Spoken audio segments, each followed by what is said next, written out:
What's up, everybody? Welcome to Café LeBlanc podcast number 15. This is also Racing's first podcast here, kind of like a solo adventure here. So thank you so much for getting us this. This is also one of my really very few not Persona or like Atlas podcasts. So thank you so much for everybody that tuning in today. So Racing. Yeah, what's up? I guess this is my first podcast, though. We'll have, I guess, the kind of two intros there. But yeah, all things Square Enix, right? We've talked a couple times about like Square with either Kingdom Hearts, Final Fantasy, stuff like that, but now we're taking the deep dive into all things Square. Yeah, Square Enix has been an interesting company. I mean, obviously, like people that know you and people that know may not know, but I'm a huge Square Enix fan. Like from Final Fantasy to Kingdom Hearts to we were just talking about Tomb Raider. Like I like a lot of the properties from them. So like, I have a lot of thoughts about it, and not all of them are bad. To me, I feel like it's more like tough love. Like there's a lot of stuff that like right. I say it with love. I don't necessarily mean it like in a bad, mean-spirited way. I know when I talk, some people are like, "Oh, he's shit talking." I'm like, no, like I mean it in a good way. I'm like I'm not necessarily being mean or anything about it, but I have a lot to say. So it's definitely gonna be a good podcast today. Yeah, well, like I feel like whenever Square Enix does it right, they do it so right sometimes, right? They make gems. Either they make a gem or they make complete crap. It's like it's either or with them sometimes. It's a really hit or miss, and I mean, we can even start with a lot of couple examples here. Or if you even want to talk from the beginning, like what was your first Square Enix game? The first one I ever did, because like I wish I would have grown up playing Kingdom Hearts, but I was kind of my early teens. That's where I started, and I just played their whole library after that. But like Kingdom Hearts 1, that's where I started, and that was like the first game to like make me cry. You know what I mean? Like that Kingdom Hearts 1, the whole way through, and you make it to the end, and it has a good like even after you beat the game, it has good ending material. Yeah, it took definitely a while for us to even get the final mixes like in the West, but like I consider that to be like almost a 10 out of 10 game from Square. Like Kingdom Hearts 1, such a gem, dude. Yeah. Let's see. For me, I think the first Final Fantasy game, I don't think it was 7. I think it was the very first Final Fantasy. My uncle gave me a NES, and he had a copy of the first Final Fantasy game on that. And I played that, but I didn't get very far. I didn't understand RPGs. I didn't understand like any of that stuff. You could say that was actually my first time like playing an RPG or anything. So like I didn't know what was going on or anything like that. I didn't know English either. So at the time I was like super lost and everything. But years later, I got my mom to buy us a PlayStation 1. The PlayStation 2 had already come out, and she refused for a long time. And I was like, okay, look, the PlayStation 2 is out. The PlayStation 1 is not super cheap. Can you buy us one? And she bought us with a bunch of games. So one of the games was Final Fantasy VII. So I played that, and I played that a lot. I played that, and then I was like, I want to play more RPGs. You know, that's kind of like my thing at the time. So I played, you know. Right after that, I got my dad, who was traveling and everything. He got us a PlayStation 2. So I was like, yes. Now I can play new games. You know, at the time, I ended up playing the Final Fantasy X. That was like the first kind of game that I finished like completely. You know, from beginning to end and everything. And that game just made me cry. Like, you know how we're talking about. Like that game had so many emotions for me. Like from the characters and everything like that. It was different too for me because Final Fantasy X, I think, was the first Final Fantasy game to be voice acted, right? It might have been. Yeah. It might have been. And because they do such a good job with the characters. I think that's why it gets you so hard in the Final Fantasy and like the Kingdom Hearts games. Oh yeah, definitely. And at the time, I was like crying so hard. I was like, the ending is just like, oh man, this is such a rough game for me. And I was like, I don't know how it was, like 10, 11, something like that at the time. And I was just so sad about it. And I love it. Like I was like, that was the moment where I really kind of like became like a Final Fantasy fan. And then I went back and like I played pretty much from 7 up until 15. I played pretty much every single Final Fantasy at that point. And Tactics, I played that too. And I haven't played some of the spin-off like Final Fantasy games yet. Oh really? Yeah. I tried to dig out some of the more obscure spin-offs and everything, but a lot of them is just so hard to find them. They don't really reprint a lot of them either. Like I will be interested if they made more of those. Like Tactics, for example, was like a Nintendo Game Boy, Advance, I think. And then they remade it again for the PS Vita or PSP, something like that. That's where I played on the PSP. That was an interesting for me. Yeah, mine was all console based. Like it was Kingdom Hearts 1 on the PS2. That was my first time playing like I think a Square Enix game, but the copy I actually bought, I'm not sure if it was Kingdom Hearts 1. It might have been before Enix was absorbed by Square. I think it was just Squaresoft on it, which is kind of interesting. Oh yeah, the first Final Fantasy, the first Kingdom Hearts. You're right. Yeah, it does have the. I think the one that I have, whatever it is, has the Squaresoft logo on it. Yeah, you're right. From what I heard, those are kind of rare actually, because the greatest hits, the like reprints of Kingdom Hearts 1, I think they have the Square Enix on it. That's when they merged, because I know Kingdom Hearts 2 onward is the merge or whatever with the actual Square Enix brand. But yeah, it was all console for me. Like PS2 I think was like a golden era, and I especially think like JRPGs also exploded on the PS2 as well, because they're open world. Like the PS2 just had like so much power in it at the time. It doesn't seem like a lot now, but yeah, a lot of people think that, but you know, like if you think about it, I think of Final Fantasy X and 12 for that. Like if you look at the pre-rendered cutscenes, they almost look like PlayStation 3 games at times. Right. I was really blown away. I remember playing Final Fantasy 12 for the first time, and I was like, "Oh my god, this is a PlayStation 2 game!" Like it looks so realistic. You know, at the time it looked like super realistic and like CD and everything, and I was blown away. That was one of the biggest thing for me. I was like, I was just so taken back as well as like how much they did, because I remember playing Final Fantasy 7 and you know like the blocky kind of like characters and everything like that, and I think that was like the first time where you can kind of experience those games. On the other hand, Kingdom Hearts had like that anime aesthetic, you know. Definitely. Yeah, it looked more anime than like the Final Fantasy games, which by the way, like it's funny for me now that you're talking about Kingdom Hearts, because for me, I remember seeing it, but I didn't play them until much later. I was like, that's kind of what it was like with me. I was like 15 when I played the first Kingdom Hearts, and I remember that because Kingdom Hearts 2 was already out, and I was like, I kind of need to get caught up with these games. So I really want to play them, and I played the first one, and I remember being like, I really need to play the second one right now, which by the way is a huge mistake too. Because you're not supposed to play the first one and then the second one. You're supposed to play Chain of Memories too, in between that. And I was so lost for like the first like 6 hours of the game. I was like, what the fuck is this game? Where's Sora? What's going on? Where's his characters? Like, it's so. I like Roxas a lot too. Oh yeah, I did too. I did too. Yeah. H2, and I was like, who's this guy? Yeah, I assumed then we play like 358 2 days and watch the movie. I'm like, it was like Roxas is the best character. Yeah, like, honestly, I really love Roxas, and whenever they did the Bird by Sleep? No, which one is it? Yeah, Bird by Sleep with Ventus, Terra, and Aqua. Is that it? Yeah. That one was like, it became my favorite game on the PSP. I loved that game so much, and then like seeing like different characters and everything like that, was cool too. But at the time when I was playing Kingdom Hearts 2, it was like, to me Kingdom Hearts 2 was like peak Kingdom Hearts.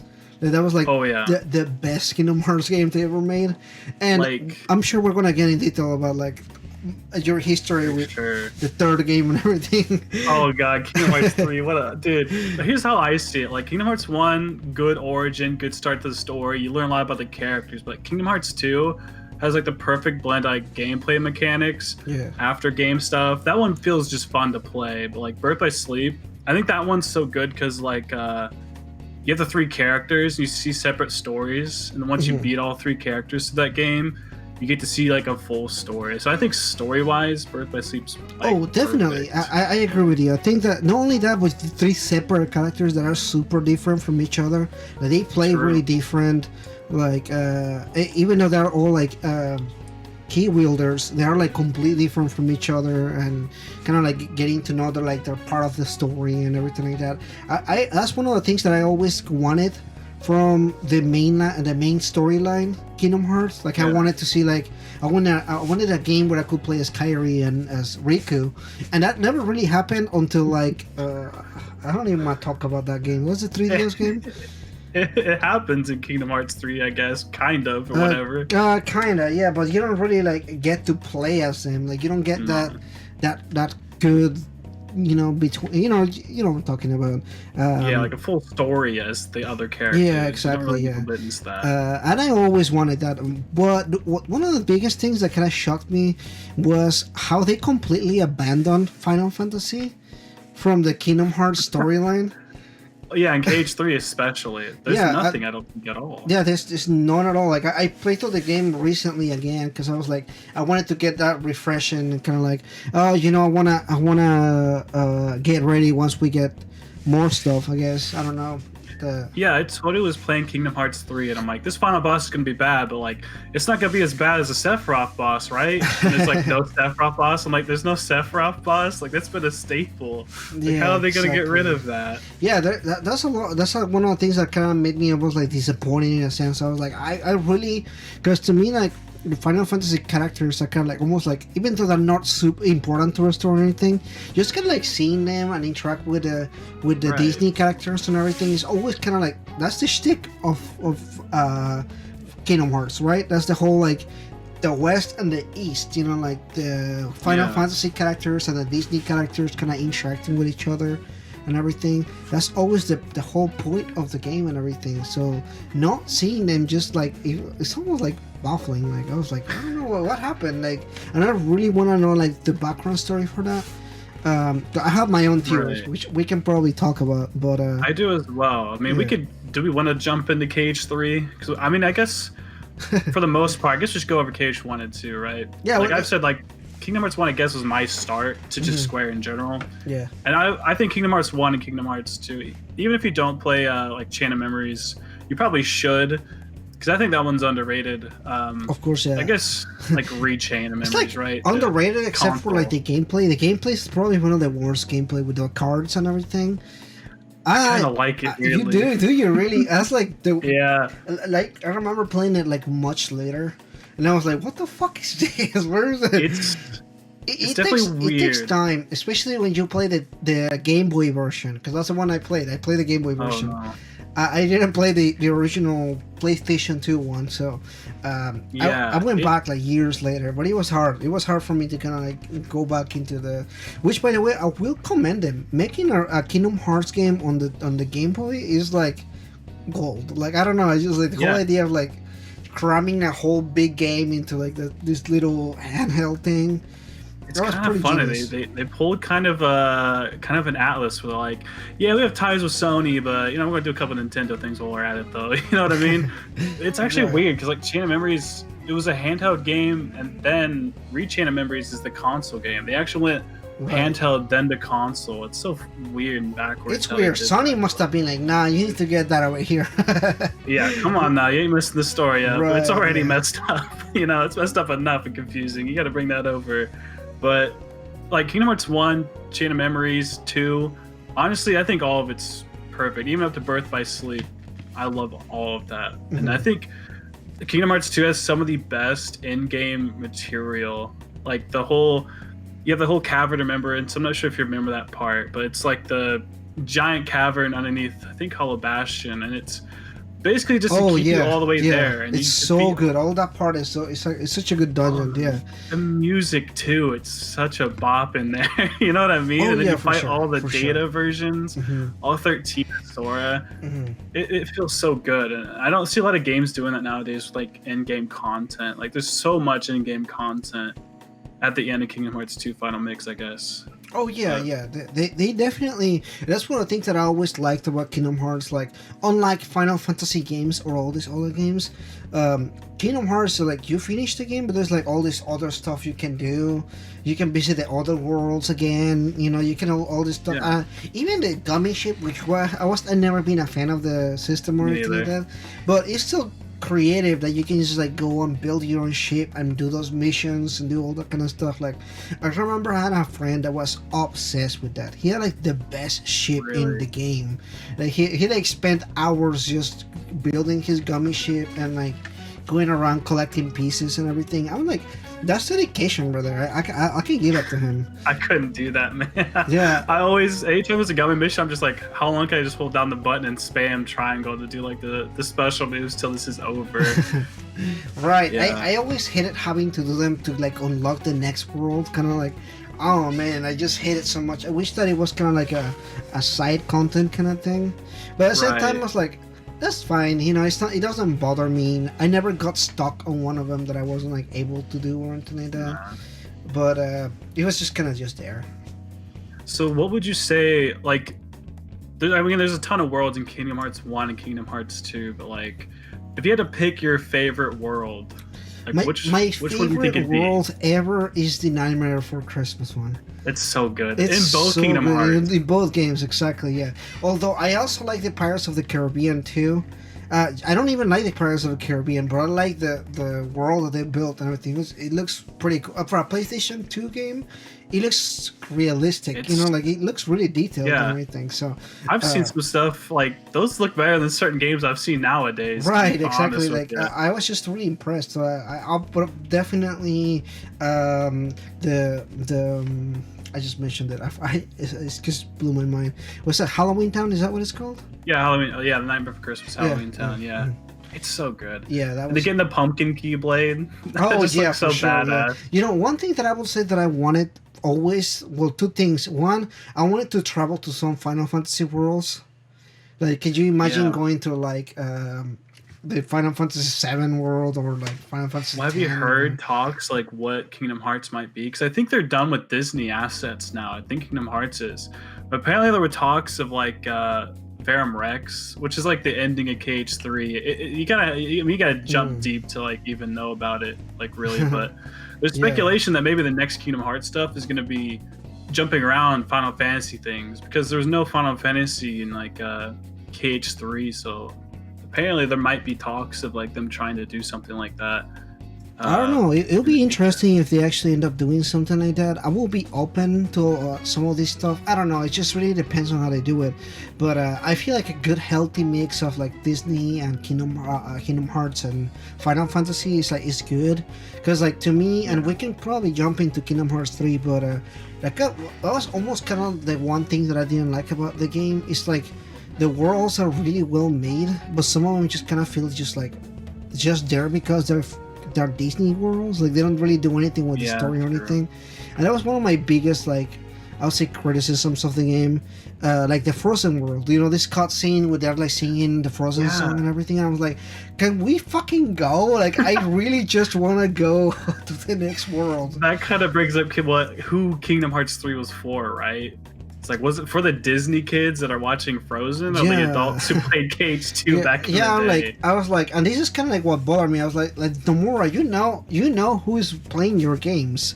It's not that 10-year-old kid that just started playing Kingdom Hearts 3. Sure as hell, he's not playing the final game on this series.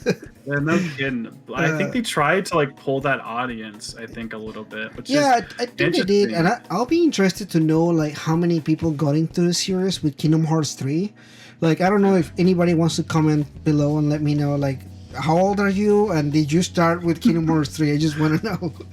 What's the Kingdom Hearts audience now? You know what I mean? Yeah, like I remember like when Kingdom Hearts 3 was kind of like on the hype and everything. All the people like I was talking to, like people our age group, you know, like in the 20s that play those games back in the day. So I'm like, I don't know how many kids actually just went and bought this game. I'm like, yeah, mom, I want Kingdom Hearts 3. Yeah, I know I need to play 8 games, but I want to play the 3rd game. The 8 spin-offs and the 7 handheld. Well, I guess the remixes, you don't need them anymore. But I went to midnight release and it was all like 30-year-old people. Exactly, that's me too. I went to pick up that, and what else? There was another game that came out on the same time as this one. Resident Evil 2. Yeah, exactly. Yeah, because I went to pick up both of them. I went to pick up both of them. I actually did a giveaway in my channel for both of them. And it was cool. Back in the day, I had like 100 subscribers, and I was like, So that what I did was this: I played Kingdom Hearts for like 3 hours, and then I played Resident Evil the entire night, beat Resident Evil, and then I continued to play Kingdom Hearts. Yeah, I didn't sleep for like 2 days. I was just like so excited playing the games and everything. Yeah, I remember rushing through Kingdom Hearts 3 just for the story. And I heard there's actually a bit about why Frozen's kind of bad. Yeah. So apparently the Frozen movie wasn't out yet, and it was written that Elsa was supposed to be the villain throughout Frozen. Like that's who the boss was going to be in like the giant frozen castle in the Frozen part, Kingdom Hearts 3, but they had to cut it out. Oh, okay. She wasn't going to be a villain, and I guess they just that makes sense. sort of screwed them. I don't know. There's like so many theories that I've seen from a lot of people. For example, like if you want to kind of like jump into the Final Fantasy thing, I've seen from other people just for like a minute. You know how they have like Jozora, which is like the Final Fantasy spoofs that they have there, which is kind of like almost a funny thing. So from what I heard, which I don't know if it's true or not, Nomura originally made the Final Fantasy 13 Versus, which is 15 now. Oh yeah, and 13. And he wanted to finish that game, but then Square Enix was like, no, you need to make Kingdom Hearts 3 right now because we need to sell that thing. Yeah. So the whole reason why he didn't add Final Fantasy into it was because he was pissed that he was being forced to make 3 instead of 13, which is the one that he wanted to make. So he made all these characters kind of like a fuck you to Square Enix from forcing him to do the other game. Which is kind of like, I can see that, because if to me the point where, and I know I'm gonna get some heat for this because I always do, but the breaking point for me as far as like a Square Enix fans was both 15 and 3, which is both of the games that Nomura touched. Like that's like the two games that kind of like almost like I was like disappointed on. Like 13 wasn't super good, but I was okay with it. You know, I was like, after the second game, I just didn't follow the story, and I was like, I'm fine. I enjoyed the first game, but didn't really enjoy the second one too much. And the third one, I was just like, I'm not really gonna bother with that anymore. But then, like, I was really banking everything on 15. I was like, oh man, I'm like super excited to 15. Been waiting for that game for like 10 years. And I know, right? Yeah. It's like the same for Kingdom Hearts 3. It's one thing if like they were just bad sequels, but that's like, no, people waited like a decade for both of these games. Yeah, and they were and I feel like it's almost like, and I get that. For a lot of people, I get it. Like for example, Shin Megami Tensei 5, right? That game hasn't been in development for a long time. It's been in development for like 4 or 5 years, but people have been waiting for that game since what, like I don't know. It's been over 5 years. Yeah, it's been like 7. It's been like 7 years since the 4 game came out. So like, if it comes out and it's not good, I'll get how people will be mad. You know, like, sure, the game didn't take 10 years to make, but I waited 10 years for 15. You know, like you know, like, same thing with Kingdom Hearts 3. I was like, yeah, maybe it didn't take all this time to make the one game, but I personally, like, after playing Kingdom Hearts 2, I really want to play Kingdom Hearts 3. I want to, like, enjoy that experience and everything. I don't know, like, I don't want to say that it was a bad game, because I really enjoyed a lot of the stuff about Kingdom Hearts 3. Like, I enjoyed the gameplay. I thought it was, like, some of the stuff, like the rides. I know some people didn't like the rides, but I thought it was a kick-ass idea, like having them summon and everything. Yeah, it was different, but like, I think each Kingdom Hearts game has done something a little different like that. It made sense to me, I think.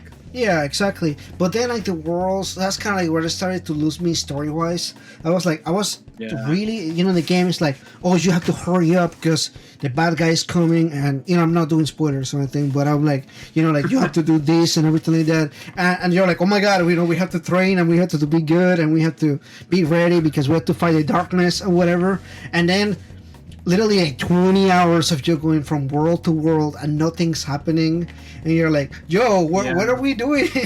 You know, and then waiting for Kairi and Riku, and like nobody's hanging out with Sora. He's just hanging out by himself over there. I'm like, what the fuck is going on? Like, I'm glad you almost said something, because I almost spoiled like a certain thing. There's a certain thing the whole game, there's a certain character I like a lot. I guess I'll say from Birth by Sleep. I won't give anything else other than that. But like the whole time you're wondering about them, and you think it's going to be something that happens like halfway through the game, but it waits all the way to the end. Like you have to go through the entire game without getting any conclusion about the other like Kingdom Hearts characters. That's what kind of kills me. You're doing all Disney stuff the entire way through, and it's like, oh, you're final at the end, now you get to see all that stuff. But I feel like they should have trickled it in, because I feel like when Kingdom Hearts 1 and 2 and like even Birth by Sleep, it's like a lot of Disney, but it sort of goes back and forth, like the perfect sort of blend the whole time of like Final Fantasy and Kingdom Hearts stuff. But with 3, it was just like ton of Disney stuff, and then at the end, that's when you get your Kingdom Hearts characters and stuff like that. Which, I get it. I feel like what they should have done is this: you do a world, and then you get story, like actual story. Not like, no, Sora, you can't do anything. You have to wait. And then like, okay, all right. And then like you go to the other world, and like, no, Sora, you have to find your ability or whatever. Go back and practice. You're like, okay, well, okay. And even I don't know. The cutscenes it gives you, it's like, oh, you want more story? Here's Mickey and Riku getting a new pair of clothes, and then it goes to the next Disney World. It's like, that's all we get. You get this cutscenes and everything, and then like you get all these little cutscenes with Kairi, but you don't even see like her practice. She's just practicing or whatever, because she's training, right? That's the whole thing about her. She's training, and you don't really see all that kind of stuff. And I was kind of like annoyed whenever they announced this other Kingdom Hearts game, like the music one, so you can get Melody Memory. I skipped that. I skipped that because I was like, I don't really want to pay another $60 so I can see them dancing, so I can find out the story about Kairi. I don't know. I'm too pissed at Square right now to buy another game. And there's the DLC for Kingdom Hearts 3 as well, which is like, I really had a hard time even just understanding the ending of Kingdom Hearts 3. I know we're trying to like get spoilery, but like I still hardly get it even. Oh no, I totally get where you're coming from there. To me, it was more like, I'm so mad at Square Enix for what they've done that I just don't really want to touch it anymore. I was kind of like, like I wasn't necessarily mad at the ending. I was just mad about like, oh, this is the beginning of a new storyline, and then you're kind of like, no spoilers, but I'm pretty sure it's common knowledge at this point. Kingdom Hearts 3 doesn't end the storyline, and just kind of like find, because to us, and I don't know how you feel about this, but to me and a lot of people, Kingdom Hearts 3 for the longest time was teased as the final chapter. Like literally, like that's one of the things that they talked about it the whole time. So going all the way through the thing and kind of like finding out that it is not the final chapter, and that this game is so heavily tied up to a mobile game, it really pissed me off, because, and again, the box, what's in the box? That whole thing. I'm like, spoilers, but the whole thing is like, it's so heavily tied up to that mobile game that kind of pissed me off. I'm like, I'm not picking up the mobile game, Square Enix. I'm not going to buy it.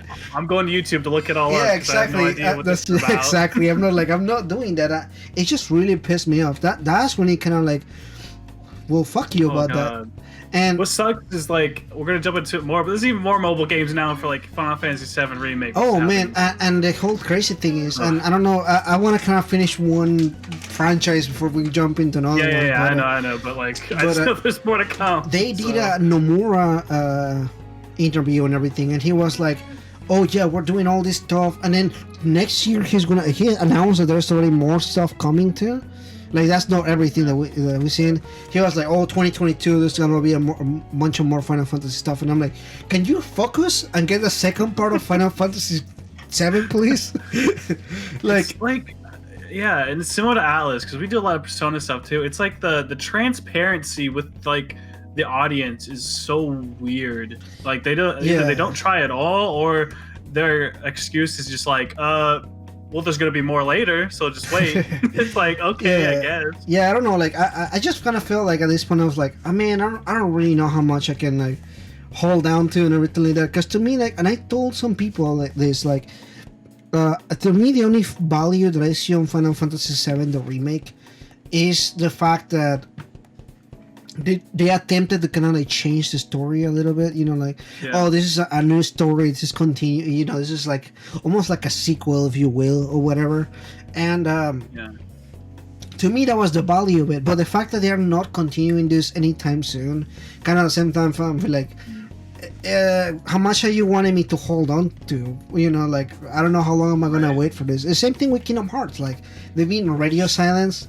They made a dancing spin-off game. Like, I don't know. I hear it's good, and like Kingdom Hearts has the music for it. But oh, sure, sure. And I'm not saying it's bad because I haven't played it. I can't give you an opinion about it. But I feel like I'm just annoyed about it. You know, like I'm kind of like I just want to see what's happening next. I don't know. Yeah, they definitely should like. I don't know. I've seen certain companies do this where they have like a roadmap that kind of shows everything, or it says if there's anything just even in progress, which would be kind of cool. But yeah, I guess we should just sort of wrap up our feelings here on Kingdom Hearts, then we can jump full Final Fantasy. But like, I don't know if you had to rank at least just the couple of top ones. Like, I would put like I think Kingdom Hearts 2 has to be number one for me. Right. Mm-hmm.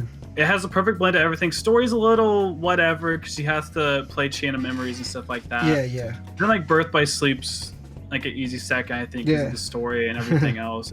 It's just it's a beautiful game too. Then it has Aqua in it, which Aqua's always been my favorite. She's my favorite character too. Dude, Aqua's so good, man. Yeah. I was so happy when you get to play as her in Kingdom Hearts 3 for a little bit. Yeah. That was also like the Fragmentary Passage. Did you play that? The 2.8? Was that it? Yeah, 2.8. It's Final Fantasy. It's like Birth by Sleep 0.2 because you add 0.2 to 2. It's so dumb, but yeah, that was so fun. That was dumb, but that was cool. I like that. I like that. That was a nice kind of add-on and everything. I guess I'm gonna agree with you. Like Kingdom Hearts 2, then Birth by Sleep, and then I'll say Kingdom Hearts 1 after that. Yeah, that's kind of like I'll do like my top 3, I guess. Yeah, for the most part, I think I have to go there with that. And like, I think most of the community understands the issues with KH3 and stuff like that. It isn't what we expected, and I think that a lot of that has to do with like even with like SMT5. And I said a little bit about this, but like Cyberpunk, it's like once a game gets thrown in the media a lot, even if it's bad media, because it's being pressed back. People's expectations become higher and higher and higher the longer you have to wait for a game. Of course, it almost feels like nothing will be enough. Nothing. I agree with that. To me, it's the same thing. For example, with The Last of Us Part 2, and I'm not really gonna get into like the whole debacle about everything, but I like the first game. I was like excited for the second game, and it was really hyped for a lot of people. And I feel like I don't necessarily think a lot of people hated the game, but I think the disappointment was also coming from kind of like their expectations as well as they were wanting to. Because to me, like, The Last of Us wasn't the game of the year. The second game wasn't really like a game of the year game. It was a good game. I enjoyed the game, but I wasn't like, oh man, this is the best game I ever played. Because I just mentioned it because it's been nominated for so many awards, and I'm like, I didn't get that either. I don't really see that. Like, I don't know. I played a lot of good games that year, and I didn't really feel like the game really had like the hundreds of awards that is won. And like, I don't really see it. I don't know. Maybe just the game just maybe wasn't made for me or something. But which is funny because I loved the first game. It was my game of the year when it came out. But this game just kind of like, I was like, I don't know, maybe it's just expectations, like you said. Maybe just kind of like imagine. And we want to talk about expectations with Final Fantasy. Yeah, true. I also had that with Borderlands 3 because like Borderlands 2 is like another masterpiece. Oh, dude, for real, yeah. Borderlands 2 is like peak. What is that? Game Gear? Is that what it is? Gearbox. Gearbox, yeah. It's like peak Gearbox right there. I think everything they made after that isn't like. I hated that Borderlands spin-off, the game that they did. What is it called? The one? Pre-sequel. You mean that one? Yeah. I didn't like that one. And then they did. I love it. You love it? Yeah. No. Yeah, I don't know. No. It's like a Telltale game.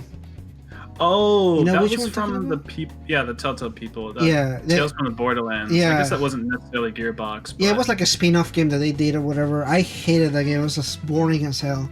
And then the third game wasn't bad. I like it. It's a similar situation. Where it's like it's not bad, but it didn't hit like the same level.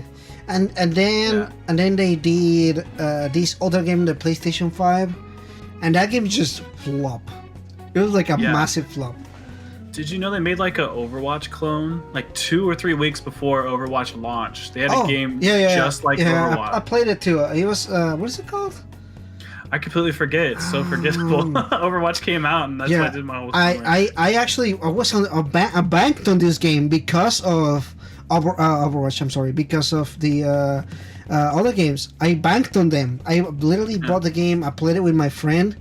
And we saw it flop. I was like, we thought that it wasn't gonna beat Overwatch. We were like, no, this game is better, because it had some pretty cool mechanics. I do remember liking it too. Yeah, I thought it had fun multiplayer objectives. It had objectives in that game that I don't think a lot of games do nowadays. Yeah, and I really actually liked, if you want to kind of talk a little bit about it, I like it had a lot of melee characters. It had a lot of different kind of characters, like a good mix. Because Overwatch has 3 melee people and everybody else is a shooter, but that game had a good healthy mix between more melee characters and more shooters and everything like that. But yeah, I mean, I don't know, everything after Overwatch kind of it started a whole genre that didn't get anywhere. I don't know, it's kind of like an oddball. It only worked because it was Overwatch. I don't think it worked as a whole, as a genre. It's because it had Blizzard behind it. Yeah, I think that's why the whole PC community jumped on it. But although Borderlands has a lot of PC people, but I just think Blizzard just pushes so hard. But either way, let's. I guess that's our nail in the coffin. That's kind of like a Kingdom Hearts. Moving out to Final Fantasy. So I guess we can start with your favorite Final Fantasy games, and then we'll just go from there. So I'm not. I have the deluxe editions of all the Kingdom Hearts games. So I've played all of those to death. But Final Fantasy is something that I've only been playing for 4 or 5-ish years. Huh? So I'm not as huge into that. I've played the remake. Obviously, I'm halfway through 10. I played a little bit of 8 and 9 because people wanted me to do that.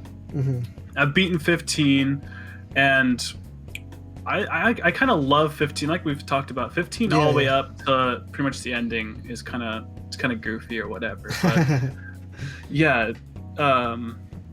that's pretty much my experience. I've beaten the remake. I've beaten 15. I've done some of the DLC, although 15 has so many episodes and things behind it. But that's sort of my, I guess, experience with it. But I really loved the remake. But then again, that's coming from the perspective of a person I've never beat the original. I plan to beat it. I plan to stream it soon to kind of compare. Because I know a lot of people have been saying, if you love the remake, you'll love the original. The original's so much better. That's the only comment I ever see on posts about FF7 remake is remakes, the original's better. It's I think it really just depends from perspective. For example, for me, the problem is you cannot remove your memories from the previous game. It's impossible for me to kind of be because to me, Final Fantasy the remake, the new stuff feels so tacked on that it's really noticeable that it's there. It's and maybe for somebody like you that hasn't played 7, the original one, maybe it looks more natural. It kind of feels like a progression of the story.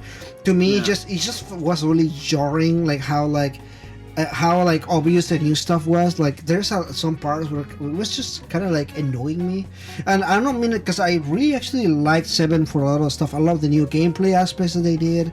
I thought a lot of the new storylines, the little stories that they did and everything, kind of work. But at the same time, the slums is a 15-minute segment, and and in this game, it's a whole you go from this area of the slums to this area of the slums, and there's this whole storyline with the 3 friends. I forgot their name. The chubby dude and the dude with the bandana. Oh, Jesse. Yeah, Jesse and the other 2 dudes. I can't remember the other dudes. When they go to Jesse's house and they go eat pizza and all kind of stuff like that. That's new. That's not in the original one. I really like that part. And I thought it was nice. I thought it was nice because it gives them character. On the original game, they die, so it doesn't matter.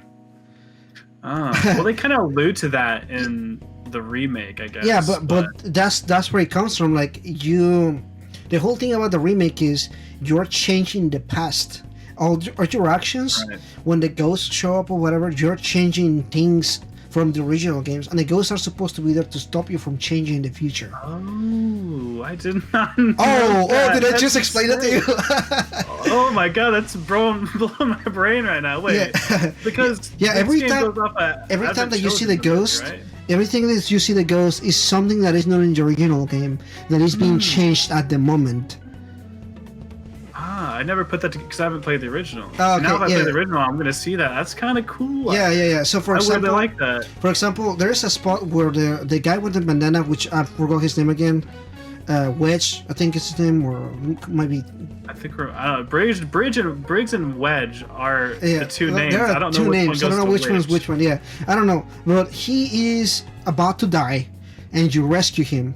But when you rescue him from the ghost, and it's because you're literally fighting against time to kind of like saving him. He's supposed to die in that particular point, but he doesn't. I wonder if the conclusion probably to the story is going to be different, right? Oh, definitely, 100%. Yeah. They already you already changed enough of time to trigger like a different timeline kind of thing. But it's just to me at this point, I'm kind of thinking, how many timelines are we doing? Because you already see at least 3 separate timelines going on at this point. You have the original Final Fantasy VII timeline, you have the new remake timeline, and you have this timeline where Zack is alive, and he's not supposed to be in the other timeline. So I think it's like a different timeline because you have another Cloud with Zack. Yeah, true. I guess we should spoiler warning for that because that game is a lot newer than I guess. Oh shit! I'm sorry. I just literally went full spoiler. It's all good. Well, we should probably just people should probably know that, I guess, a little bit because this is a deep dive into all of it. But yeah. Anyway, so I just kind of like broke down this because I was like, to me, that was the exciting part. That was kind of like stuff like, okay, well, I want to see where you take that from. But then like Nomura is Nomura, and he likes to add complicated stuff to it. Like he overcomplicates storylines for no reason sometimes. That's so true. And I'm kind of like, where are you taking this? And I just want to know. And I really like, and it's not that I hate it 7 because a lot of people are like, just because I was disappointed in some aspects doesn't mean I hated the game. Like I really liked it. I obviously just got excited about all this, but I almost felt like I'm like, I just want to see where you take this storyline, but you're not doing it. You're doing this mobile game and this other mobile game because all of this is being worked out by Nomura. Nomura is directing all of these little projects and everything. So the second part is gonna be a while. Here's the kicker though. This is why I explain all this to you. The first part of the game that we played is one out of the 3 CDs. It's roughly about 15 hours of the full storyline. So what's the full? If you play Final Fantasy VII on PS2 or no PS1, right? Mm-hmm. How long is that? About 40 hours long. That's about 40 hours. Yeah. So if you already played 15, it's only 15 hours of this 40 hour, which became 50. I don't know, 30 hours out of that, and that's why kind of like that's kind of like my issue with the remake because a lot of it feels really padded for me as somebody that knows the original storyline. Some aspects just feel like they drag for too long. I'm like, yo, we're still in the slums, and like there's all this stuff. For example, like the DLC with Yuffie and everything. That kind of almost to me is kind of like, man, they're gonna add more. This DLC shouldn't be DLC, first of all, because it's part of the story, and Yuffie is one of your party members in the game. So like, where does that leave people with the PlayStation 4? Like, how are they gonna play that part? That's part of the storyline. Yeah, and I made a video about this. Did you know that the like PlayStation Plus right now has Final Fantasy VII Remake free? Did you know that PlayStation Plus version of that game, you can't get that to transfer to PS5? Yeah, I know. That's crazy, man. That is insane to me. That's like almost like a slap in the face, kind of like, hey, you get the game, but not really. You thought you could get that Yuffie DLC? Nope, sorry. You're gonna have to actually buy the game. Although I got it for like $20 last year, which is kind of insane. Sure, and it's not bad. I mean, like, I guess like I can't blame them for wanting money. Like, I understand. This is a fucking corporation, you know, like, it's a business. I know a lot of people, like, they give them shit all the time, and I myself give them shit all the time. Like, the real Shinra is Square Enix. I think that's what we've concluded. Yeah, you know, but at the same time, I'm like, I get it. It's a fucking business. You know, they have to make money off of these games. You know, it's not like they can just like continue to print out games and like nobody's, you know, like. But at the same time, I'm like, how much DLC is okay? You know, like because to me, like DLC has like two facets. One is like the Persona shit. You know, they do the music, they do the costumes, they do random shit doesn't really matter. You know, it's just extra stuff. But then on the other hand, they do the Square Enix thing, which is kind of like what pisses me off, which is like literally storylines that are supposed to be in the game. They're selling them to you for like $5-10 a piece. You know, like at the end of the day, like if you wanted to get the full Final Fantasy 15 storyline, how many DLCs are for that? You know, like 1, 2, 3, 4, 5, at least 5 or 6, right? At least 5 right now. They were gonna do even more. Yeah, exactly. Season Pass Part 2 that they're like, the fans were like, no, we're not buying a whole other season pass for that. Which well, the whole thing, I don't know if you knew this, but the director left the company. They made him. That screwed him over big time. I want to mention that because it screwed over so bad. So Nomura wrote the game. He made 15, but they went with Lightning, the older 13 storyline. Yeah. So they went for that one instead, and Nomura was like, okay, well, I have to do Kingdom Hearts. So then they were like, okay, well, what are we gonna do for 15? And this dude worked on other Final Fantasy spin-off stuff, you know, the little stuff. So they let him just work on 15. And at first they outsourced a lot of this stuff to like another company. And they were like, okay, now you make a whole game out of like all these scraps of like Nomura shit, third-party shit. And the dude is like, what the fuck am I gonna do? I have like all these little pieces of different games put together. That's what 15 is. That's what it feels is. Half-baked. That's what 15 is. 15 is literally a bunch of games, different games put together. In fact, I'm surprised that it runs and plays as well as it does, because you can clearly tell that there was like so much development issues with that game, and it still came out broken, but it was still a fully functional game. Like if you look at it and then compare it to something like Cyberpunk or something like that, like, you know, the game still runs. The game still, it might have a shitty ending. It looks nice too. It looks great. Looks really good. In fact, you can tell what the different directors did. Like the first, Nomura did a whole first area that you see, which is like where you're, you know, when you're around in the wild and you're camping out with your friends and everything like that. That feels very like Nomura. Yeah, that's like really cohesive. And then you have a movie. Get the movie, get the anime. And you have the anime. And then from that's after leaving that first town area, that's when they started to kind of like lose me. I'm like, I don't know what the fuck is going on. It's so and then random. you go to the series, and then you go over there. I mean, no spoilers on 15. But I'll keep it. I'll try to keep it non-spoiler free. But there's a certain point where there's a skip. And I'm just gonna say skip. I'm not gonna explain everything, but you know exactly what I'm talking about, right? And that's what completely lost me. Like if I was like finding with like a cohesive story, moving forward, there's like it made absolutely no fucking sense. Is that the point where Nomura is gone, or did he was gone. He was gone at that point. It's so weird. Like chapters 1 through I think like 9 or 10. I think it's around 13. I think there's like 13 or 14 chapters. Yeah, the last like 4 or 5 chapters make absolutely no sense. Yeah, the start of those chapters though, I didn't mind. It was different, but it was enough for me to be like, I could still go with this. There's a whole horror bit where you have none of your friends, none of your equipment, and you're doing like a whole horror bit, which I'm like, this is an okay change of pace, but everything beyond that, story-wise, makes absolutely no sense.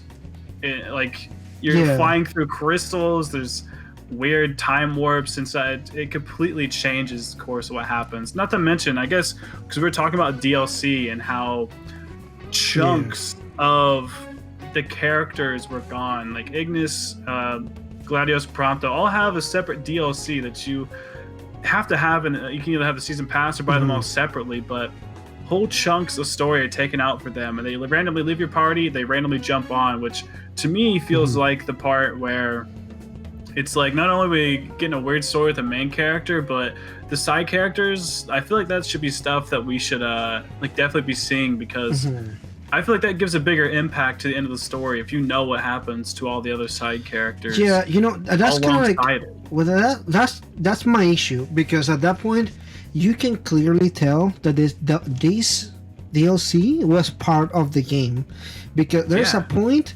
where the characters split up. You know, you're by yourself now, and every character is doing like their own thing, and the DLC is literally that particular point where everybody's doing their own thing. And I'm like, what's the point of all this? You know, like that's where kind of it's like annoyed me, like really disappointed me. Like it's not even like I'm mad, I'm just disappointed, you know, like and I might be wrong about this, but I think like literally like maybe like a month after, one of the whole DLCs were already out. So like they already had that thing pretty much done. 100% correct. Yeah, the DLC for at least one of the DLCs was out within like a month or two. Like you can clearly tell that was like, you know, just an extra thing. And you know what? I'm just done. You know, 15 is done. It's not gonna come back. The director is gone. He's really funny because I feel bad for him. They made him a new studio. I don't know if you knew this. They made him a new studio. No. And they just appointed him head, and I was like, okay, make a new game. That's insane. Dude lasted like a month. I'll give him, you know, props, because the game's not that bad if you just don't do chapter 13 on. Like if you just go up to that point and just like act like you don't know what's happening. The side quests are actually fun. Having the boys around, it's pretty good. They get decent development too. Yeah. But like I said, they randomly leave at times. It's like, what happened there? They don't even discuss really what happens. I think Ignis comes back and he's like, he has a scar or something like that. Who has a scar? He has a scar? Gladius, I think, has a scar on his face, but like Ignis, he can't see. He's yeah. You're right. Yeah, Ignis can't see. Gladius has a scar, and there's this whole additional mystery storyline with Prompto, which I like Prompto and his storyline because it was different. You know, like I don't want to spoil it, but it was easily one of the best little stories that they did. And then obviously you have the bad guy story, which was also pretty cool.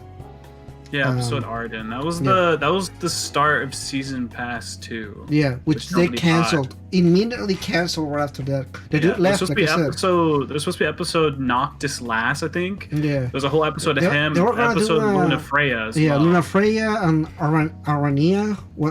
What is it? The girl? I'm not sure. The girl that joins your party for like one chapter. You know what I'm talking about? I know what you're talking about. Yeah, the one with the black hair. Yeah, she was supposed to have a chapter too, which is funny because she was a fan favorite for a lot of people. She was so just like I didn't understand anything about her. We definitely need that episode for her. Yeah, for sure. But... Yeah, she needed more. She needed some. That's kind of like what trips me about this game.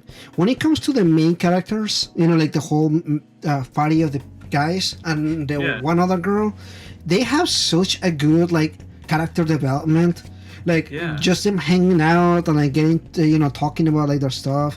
What I loved, like to me, like that was like the best moments of Final Fantasy, like when you go on, like you get ingredients to cook, he gets a new recipe, and then like he makes a new dish, and then like you guys eat and then just chat and everything. Like this is cool shit. Like that was like peak of the game. Like that was the part that I really enjoyed about it. I think they like play card games too. Oh yeah, if you're like going out somewhere, they do different things depending on where you go. Yeah, and, like, spend the night, which is I think is so interesting. Yeah, I watched like a behind the scenes thing, and they recorded so many lines, and those guys seem like they're actual friends. Like they didn't deserve the treatment they got with 15. I will say so hard. I will say that's kind of one of the things where like they did a friendship that almost feels like a really good, like it even feels better than like some of the Persona group friendships. Like this one feels really legit. Like you really feel like the friendship with everybody and everything.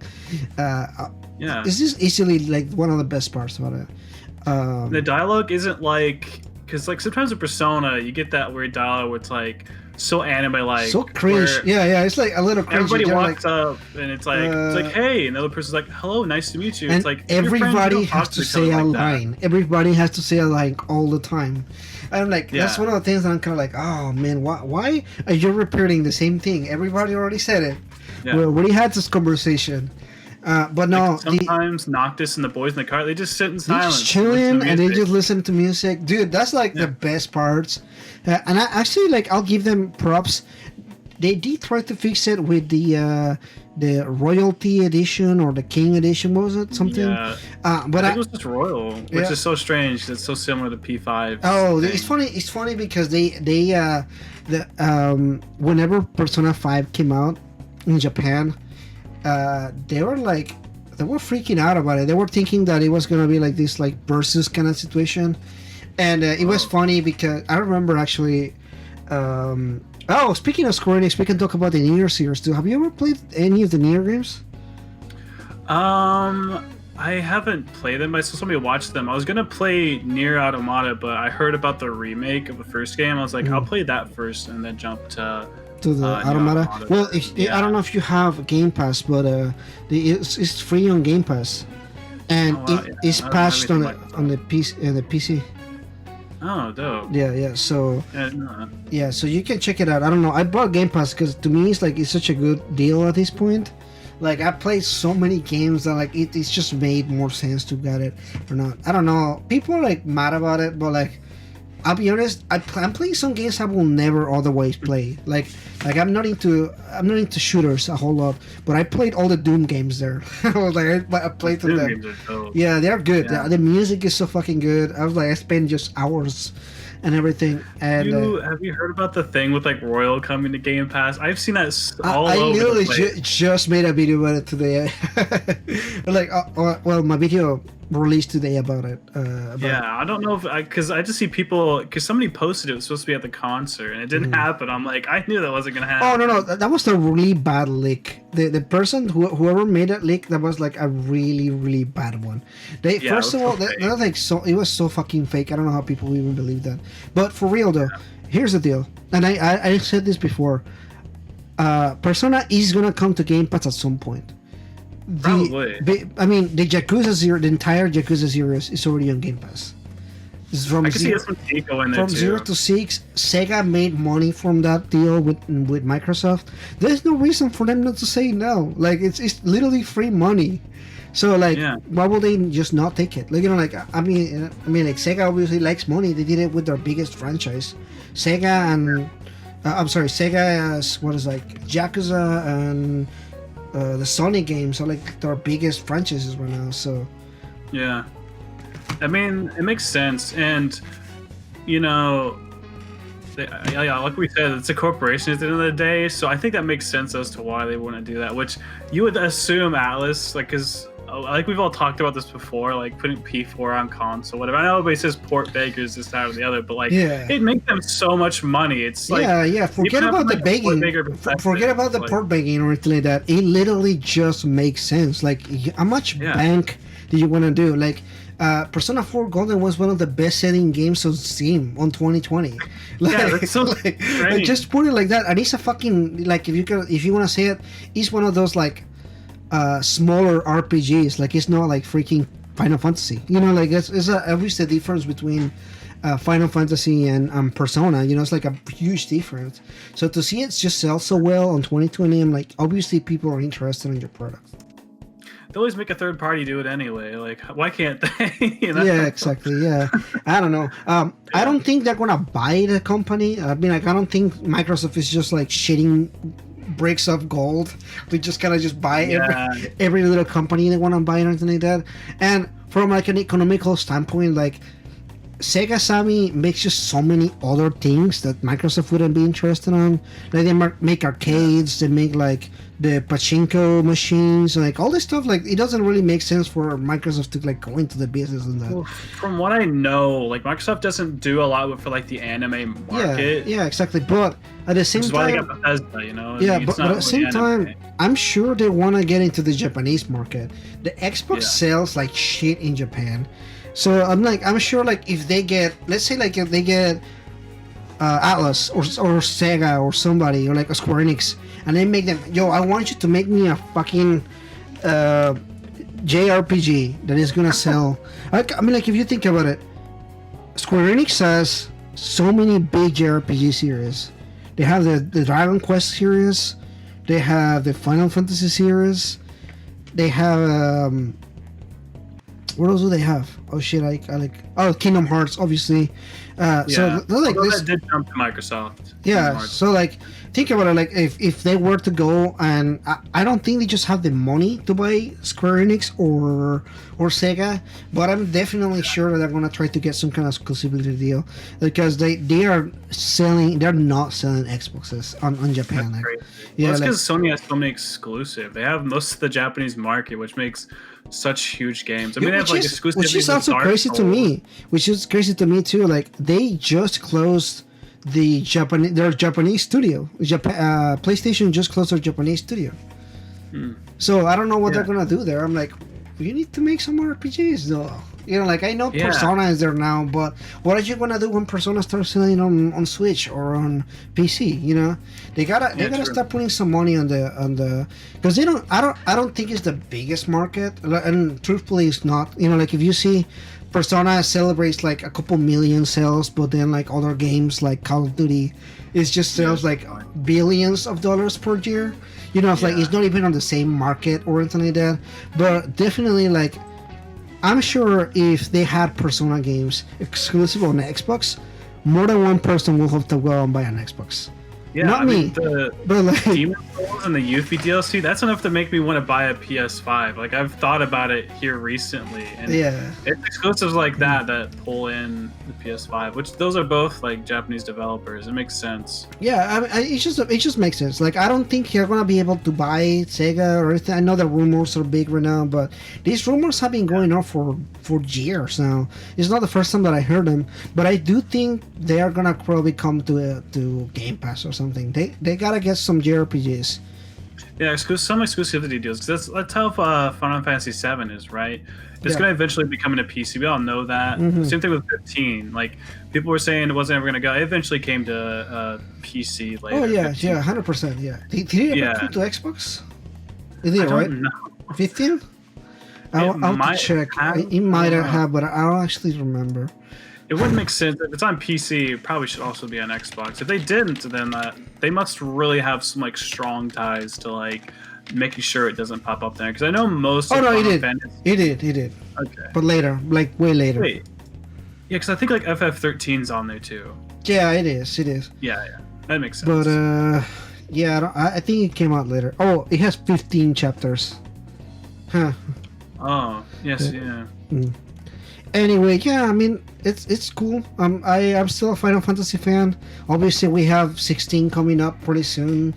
Which also has exclusivity. Yeah, which also has an exclusivity deal. So, I don't know, man. I'm excited for it. This is literally like, if I were to grab everything from Square Enix that I'm excited about, 16 is like sits right at the top of like everything else. Definitely. I mean, I'm excited for what Final Fantasy Remake's gonna do. At least, like, the Yuffie DLC, like, I know the DLCs can be bad, but they still can be great. But, like, from what I hear now, it's like, these are kind of just the things to keep us busy, I feel like, till part 2.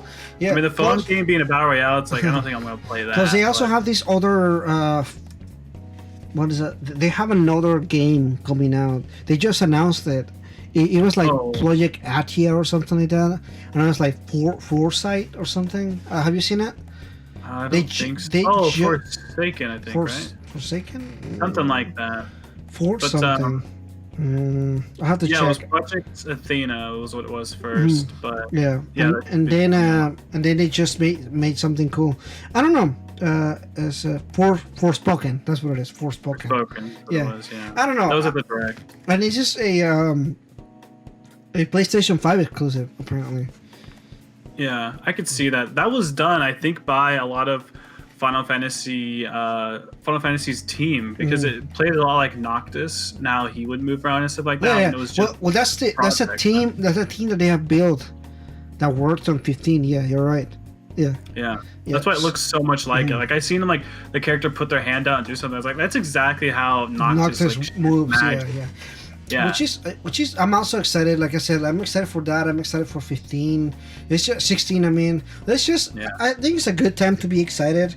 Casually optimistic for the remake. I'm just optimistic at the remake right now. I'm not like super hyped at this point. I'm kind of like, we'll see where we'll go from there. We also have Kingdom Hearts coming to PC though, but it is Epic Games exclusive, which is very strange. Seeing as how they have their whole Final Fantasy library, like pretty much dude, on Steam. I don't know. It's definitely Epic Games giving them some money to make sure Kingdom Hearts. Oh, of course, yeah. They get somewhat. They make money. They make more money from like exclusivity deals, and like at this point, let's be honest. The Epic Game Store, you can say whatever you want to say about it, but it's still selling games. Like people are still buying games. Good. Like the free games on there are good too. They get great games. Yeah. I have so many. I never purchased a game there, but I have so many free games. That's how I am. Yeah, I don't know. Like, it's nuts how they do that. No, I mean, I'll probably get it on PC through the Epic Games Store. I hate that I'm doing that. Mm-hmm. Borderlands was also locked on there too, and I thought about doing that too. Kingdom Hearts, they could port better than Atlas. Hold out. They're gonna do a free game. They're gonna do free Borderlands at some point. Probably. Yeah, they did free Batman. The whole Batman series. They made the whole Batman series free. Really? At some point. The Borderlands 1 and 2 bundled, or 2 and the pre-sequel bundled together, that Handsome Collection was free on Epic Games, like very, very early on, whenever they released the DLC, which is interesting. Oh, okay. Oh, right on. I mean, it's a business. I don't get it. Like, some people got mad about it, but at the same time, I'm like, Steam sometimes it's not. It might have some deals, but at the same time, it's kind of like you can't have just one launcher doing all these games. You have to have some kind of competition. And again, I'm not saying that like the Epic Games Store or anything like that, because obviously it just has some shitty, scummy shit behind it and everything. Yeah, but, and it like pressures you to buy Fortnite so much. I'm like, I don't want it on there. It pressures you so bad. Man, every time. I just also feel like Epic Games Store also just flat out like the UI looks a lot better. I think so too. Because the user interface on what's it called? The user interface Steam? On Steam kind of looks poopy. I yeah, gotta admit. That blue is just so ugly. It's so old. Like it feels like an early 2000s forum. I don't know. Yeah, Gabe Newell needs to figure something out. Get the shit ready and start making some games again. Half-Life 3. Yeah, well, he did the whole VR thing, and I think there was a thing from him himself saying something like, this probably isn't going to sell well. It's like, well, come on, Gabe, do something new then. Yeah, then make some more games. I don't know. I don't think they're worried about it. They made so much money, they don't really care anymore, I think. I feel like that's when companies kind of turn kind of bad. Right. At times when they made so much money, they don't care anymore. Like, I don't know. Epic Games knows they only have so much left with Fortnite. Fortnite is a big thing, or was a big thing a few years ago, but they know that shit is gonna be done any day now. They don't have any power or control over it. Like, Battle Royale control too. Yeah, it's just one of those things. Every few years, there's this one genre that just randomly picks up. Nobody has any control over that. Like, Fortnite was a thing for years, and nobody fucking played that thing. Yeah, they're like zombie mode or whatever. I never touched it ever. I never even heard of it until picked up or whatever. Well, actually no. One of my friends bought it because he has like a crafting thing where you can like build and everything. And you have like to fight all those zombies, and you can play co-op and build and stuff like that. So my friend bought it so we could play that, and then obviously he picked up with all this other shit and everything, and I was like, alright, whatever. But I've never been like a huge fan. I just don't like the way the game looks. Like, I don't like how people build so much. Nobody actually shoots people in the game. The only time they shoot is the direction on top of you. And I played before Season 1 ever existed. That's when I played it like a little bit. It wasn't a ton, but like it was a cool idea to play a Battle Royale for when it first came out. I think PUBG was huge too, but I think it PUBG easily was something that died for me. Yeah, but at the same time, like I said, like these things you just don't have any control. You don't know when these things are gonna die. Like Among Us or the Fall Guys, like those little party games and everything like that. Any day, and they know it really well. They gotta make every single buck they can, because any second any of these games is gonna be gone. Like they're or it's gonna be like Minecraft. It's like it's not as popular as it was before. People still play it, But like that game goes up and down every time. Yeah, exactly. Like sometimes it'll randomly get huge, which is so interesting. I think it's when they drop updates, because updates can change the entire thing that you have. Talking about battle royales, we have the Final Fantasy battle royale, the mobile thing. Oh man, this is a train wreck. I don't know. I made a pause as soon as I saw it. I was like, oh, Square Enix, how far have you fallen? They used to build trends on, like, you know, the whole JRPG genre was revolutionized by them, and now they are just copying battle royale. So I was so disappointed. That was like the biggest disappointment. As soon as I saw it, I was like, oh man. And it's a gacha game too. It's both gacha and battle royale. It's like the worst of both worlds. Like, they're not even trying to be good at it anymore. Yeah, they're not. And it's like, I think Donkey made a video on this. I don't know if you watch him he's pretty big. I don't know if you watch him, but I watch him. Correct. He's super and he's funny. like, it's like, oh, there's a separate DLC that you have to have a PS5 for, which is UFO thing. He's like, yeah. He's like, and then next they're gonna say there's a battle royale, and then it ends up being a battle royale at the end of it. I'm like, yo, it's so predictable kind of now too. It's almost really bad. Like, if you really think about it, it's just bad stuff. I don't know. I'm not a fan of any of this stuff, and I was gonna make a video which we talked about, about how I thought Square Enix could kind of redeem themselves or whatever. I'm like. Yeah. In a sense, like, that's the whole thing that baffles me so much. They made good games. They made some really shit, crappy games, and I kind of like. I feel like we could probably wrap this whole podcast here. But the Marvel Avengers, kind of like the one thing that I want to touch on. I don't know if you have anything else to go over, but the whole Marvel Avengers thing is like such a big train wreck that it's just like every time that I hear about it, it gets progressively worse. So bad. Hawkeye in the new DLC looks like a random, like, generated character. It doesn't even look like Hawkeye at all. It's like a dude with a bow, and it's just like with a t-shirt, just a random t-shirt, and I'm like, oh man, that looks bad. And I don't know, like, I'm sure it's based on some comic. You know, there's a lot of stuff that they do and everything. But to me, I'm just kind of like, the whole aspect of the game. It's built on other games. It's like a Destiny hack and slash type thing that they try to do here. Like, it's a life as a service game, obviously, but like, it's just so poorly designed. I don't know. This is kind of like, for me, like, bottom of the barrel Square Enix. Like, a Square Enix at its worst. Why did Marvel even pick them? That's what I want to know. You know what I mean? There could be a really good Marvel game that I'd probably love. And I made, this is my second video in the channel ever.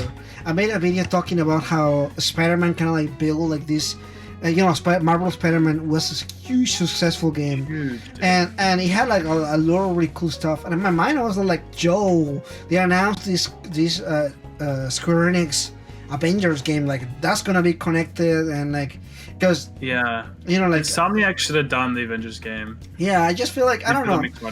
Sure, I get it. You know, they probably didn't want to sign an exclusivity deal with PlayStation for that one, because the Avengers were huge at the time. Like, the movies were coming out and everything like that. That's how I wish it was done. It was like separate games of each hero, and then boom, the Avengers game. That's what I thought that was going to happen, because they interviewed one of the Insomniac guys, and it's like, this Spider-Man game is kind of like the Iron Man of the MCU. And I was like, holy shit, they're making a bunch of... And it's happening. It's happening, yeah. And then you get one game, and it's like, it's complete trash, and I'm like, everything about it, from like the story standpoint, to like the gameplay, to like all this... glitches. Did you ever play the game at all, or like did you? My brother loves it, and I've seen it. It looks so good. Oh man, I played the not Spider-Man game, the Marvel game. Oh, the Marvel one? No, I have not played the Avengers. Oh, I played it, and it had so many glitches. Like that first week, I was like, I'm gonna return this game. I'm getting my money back. Yeah, I'm like, I don't even want to support this product at all. What the red flag for me was, they had this big announcement, right? They announced the game, they showcased it, and they were like, oh, we're gonna do a whole presentation where we're gonna talk about it. Cool. I watched the presentation, they start talking about DLC. The game is not even out, and they already had a roadmap for all the DLC for this game. I was like, oh man, this game is a train wreck. It's not gonna work out. Well, I mean, another IP they got, and I don't know, I don't remember if you said you've played this or not, but like, the direct just happened, right? Or I guess is the Square Enix direct. I'm calling everything a direct because that's just how Nintendo says it. But I'm gonna call it the Square Enix direct. I don't know if it's actually called that, but Life is Strange is on there too. Oh yeah. But that's the funny thing about it is Square Enix owns the IP, but they didn't make the game. It was made by Don Knotts, so this game is actually not made by them. It's made by another team. And so I'm like, I saw it and I saw the trailer, which I'm excited for it. By the way, I'm a huge Life is Strange fan. Oh, yeah. I'm literally actually streaming the no, I'm sorry, Before the Storm. I'm streaming it right now. So to me, I'm like, I enjoy these games. They're like, one of my friends was like, it's a guilty pleasure kind of game, and I get it. Totally, dude. Totally. But like, I love the music. Although I'll tell you, fucking Square Enix claimed this video 7 times. Every single song that they play is copyrighted. So yeah, I got at the end I was showing my cause I streamed the direct. At the end I was playing some songs from Life is Strange. It was getting claimed by other countries, but it never got claimed by America. I was like, how does that happen? It's like I'm streaming this in English. Like, how did that get claimed in Brazil? Yeah, I'm not even speaking English. I don't know, but it was crazy, man. I was like, I don't know, but I like the games though. They're really good. I'm just kind of worried that a different team is working on them. It almost feels like a slap in the face, kind of like, well, fuck you. We'll get somebody else to make another game. I'm just glad that, like, I mean, Square Enix has IPs that are, like, great. Like I said, like, Life is Strange, such a good IP that they have. It's Don't Nod, I think, is the people who make it. But it's interesting. And there's supposed to be another direct, I think they said in June. So this first direct, really, to me, honestly, was like pretty much the Project Athena thing that became Forspoken, whatever. That's there. It's not really Final Fantasy though, even though it's the same sort of team and engine. But I think the stuff in June, I think that's going to be their Final Fantasy whatever 16. else. I think 16 because the Nomura thing, he's just like, oh, we have so much stuff. I was like, oh man, they're gonna make a ton of Final Fantasy stuff. They're gonna milk the hell out of 7. They're not done with that. 7 is probably gonna announce an anime. You mark my words here. They're gonna announce an anime for Final Fantasy 7. If they made an anime for 15, people would like that though. Yeah, no, and I'm not saying it's bad. I'm just saying Children did so well. They are gonna do it. Like I don't know if they did it, it's gonna sell. Like I don't know. It's just they have so much money, so much potential for more money, I guess.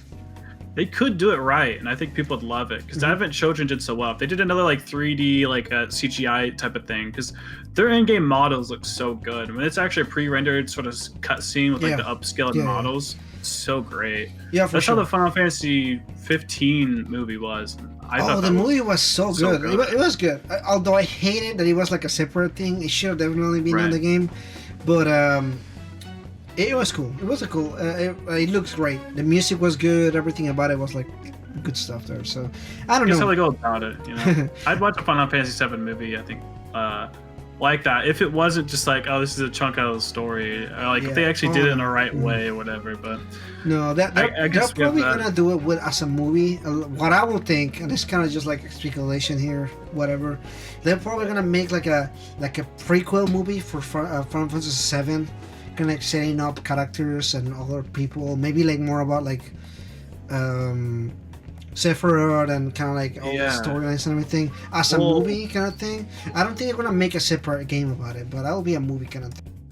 Well, I know that Ever Crisis, the phone game, the other phone game, because there's two. It's like the other phone game. But Ever Crisis, I think is it's supposed to help you with that. It's supposed to explain the story up to where we are now in Final Fantasy VII, like Part 1 or whatever. And I'm not sure because you said like the multi thing. Is it 7 remake or is it the original? And I'm not sure what it's trying to do there. But it's the original one. It's not the remake.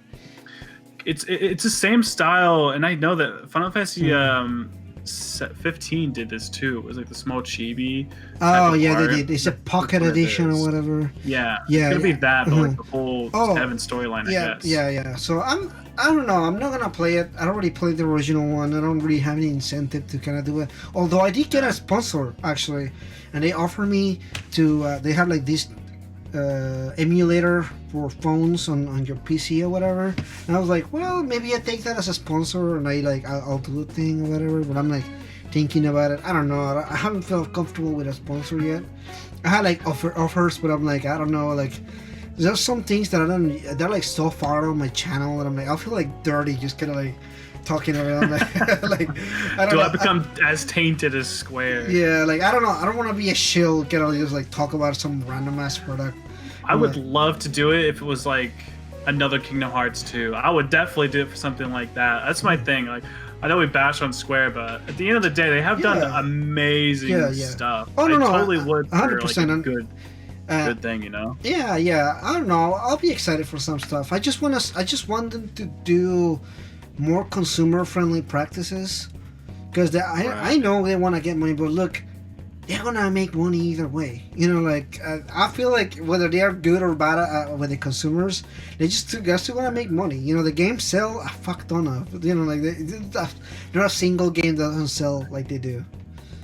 And like you talk about that though, like one more thing, because I don't know, I think we might be wrapping up soon, but like the Final Fantasy 15 $100 Steelbook edition doesn't come with the season pass. That's what I bought when I was like younger and naive, and I pre-ordered Final Fantasy 15 like a year beforehand. I was so disappointed in having $100 version. Same thing. Not only does it not have the steelbook, it didn't have anything. It was just a steelbook. You get the movie. Yeah, you get the movie. Yeah, you're right. You get the movie, but then the 400 collector's edition doesn't come with the DLC either. The one, that's so it comes with a cool ass figure and all this other stuff, but it doesn't come with DLC. Like, that's really weird. I don't know. How they're doing it now with Final Fantasy 7, so like they're not even gonna act like there's DLC till you get the game. Then you have to buy the season pass. That's what they did. That's what they did with Kingdom Hearts. They didn't tell you anything about DLC. They're just like, yo, so about that DLC, here's DLC if you want to buy it. That's story. That's a progression of the game. You want to know how stuff actually ends? Well, here's the DLC. We know we didn't tell you about it before, but that's definitely like writing the story as it goes. Like, oh, did that sell well? Okay, well now we gotta add some DLC to that. Yeah, for sure. But I don't know. You know, like I don't know. And I'm definitely like not bashing. I feel like I'm not bashing them hard enough or anything like that. But I'm like, I really love their games. Like at the end of the day, like I know in like other podcasts or other times that I talk about them, I'm like, you know, like I may talk shit about them sometimes, but like at the end of the day, like every single game they release, I'm buying. You know, like Life is Strange, like like Life is Strange, like the a new Final Fantasy game, like, you know, like the big games that I'm looking at, I'm gonna at the end of the day buy them. You know, whenever they make another Dragon Quest game, I'm gonna buy it too. You know, like I think it's because we care so much about it being good, because we've seen it do so good.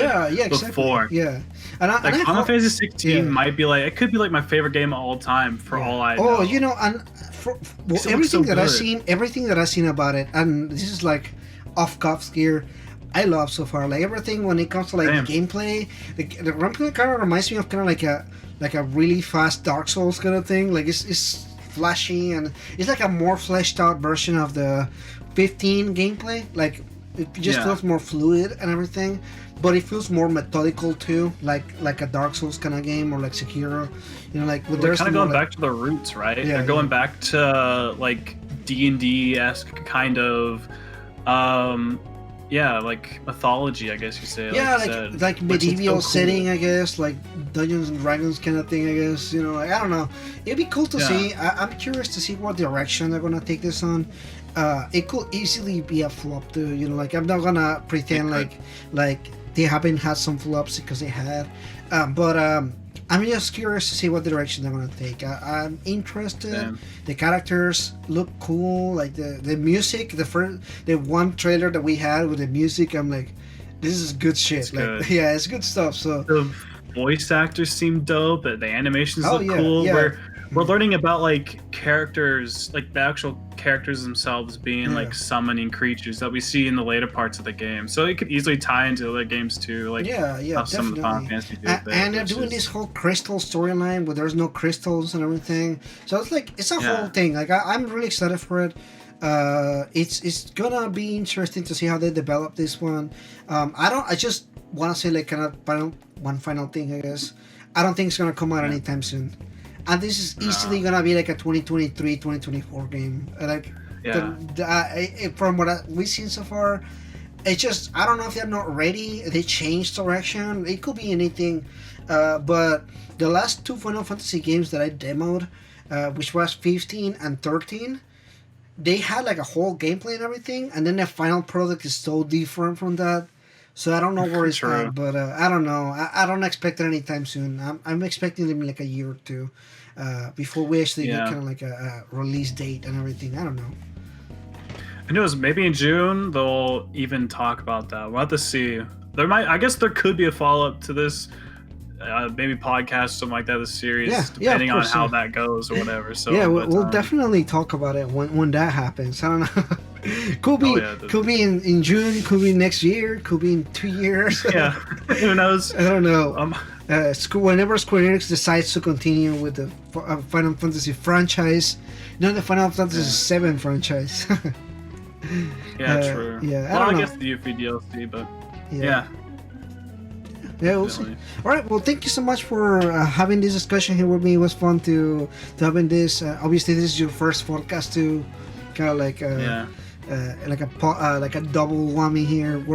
Thank you, everybody. Please check out his channel. Obviously, check out my channel if you're watching. Yeah, check out his as well. And it was fun. Thank you so much for having us here. Again, subscribe, like, all this kind of stuff, and I don't know. Definitely, guys. Yeah. I mean, I'm the Rising Sun podcast. I guess I'd say that at the beginning. He did the intro, but yeah, definitely sub to both channels. Give us some likes. Who knows? Probably do more of these in the future. But yeah, thank you all so much for watching. See you all in the next one. See ya.